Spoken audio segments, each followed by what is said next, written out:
बुआ की नई नई शादी हुई थी और मैं उनसे मिलने उनके घर गया था। मुझे देखकर बुआ काफ़ी खुश हो गई।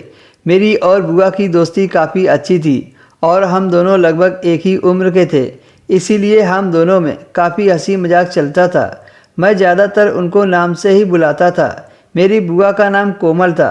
मेरी बुआ अपनी हर बात मुझसे शेयर कर लेती थी और काफ़ी अच्छी हंसी मजाक भी कर लेती थी, पर मैंने ध्यान दिया कि वह कुछ बदली बदली सी लग रही थी और देर रात तक मुझे फूफा भी नहीं दिखे।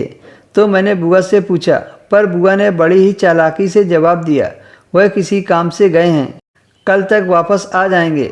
बुआ ने मुझसे पूछा, तुम्हारी गर्लफ्रेंड का क्या हाल है?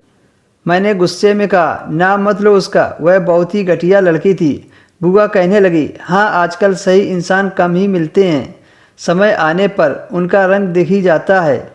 मुझे भी तो यहाँ आकर ही सब पता चला है। मैंने कहा, क्या बात है बुआ, सब ठीक तो है ना? मेरा इतना बोलना था कि तभी बुआ की आंखों से आंसू निकलने लगे और भागकर अपने कमरे में चली गई। मैंने उनसे पूछा, आखिर बात क्या है? तो वह कहने लगी, क्या करोगे जानकर? जब मैंने जोर देकर उनसे पूछा तो वह बोली, तेरे फूफा जी पहले से ही शादीशुदा थे, मुझे यह सब कुछ दिन पहले ही पता चला है। मैंने तेरे फूफा से इस बारे में बात की तो वो बोले, मैंने सिर्फ संतान पाने के लिए तुमसे शादी की थी, क्योंकि मेरी पत्नी कभी भी माँ नहीं बन सकती। इस बात पर हम दोनों की बहुत बहस हुई और हम एक दूसरे से अलग रहने लगे। मैं इस बात की शिकायत किसी से कर नहीं सकती थी, क्योंकि तुम्हें तो पता है कि तुम्हारे फूफा जी मेरी ही पसंद थे। बुआ मुस्कुराते हुए मेरी तरफ देखकर बोली, तुम उदास मत हो, मैंने सब कुछ भुला दिया है और अपनी ज़िंदगी में वापस आ गई हूँ।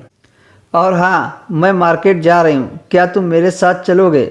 मैंने हाँ में सिर हिला दिया और फटाफट तैयार होने लगा और बुआ भी तैयार होने के लिए कमरे में चली गई। जब वह बाहर निकल कर आई तो मैं बस उन्हें देखता ही रह गया।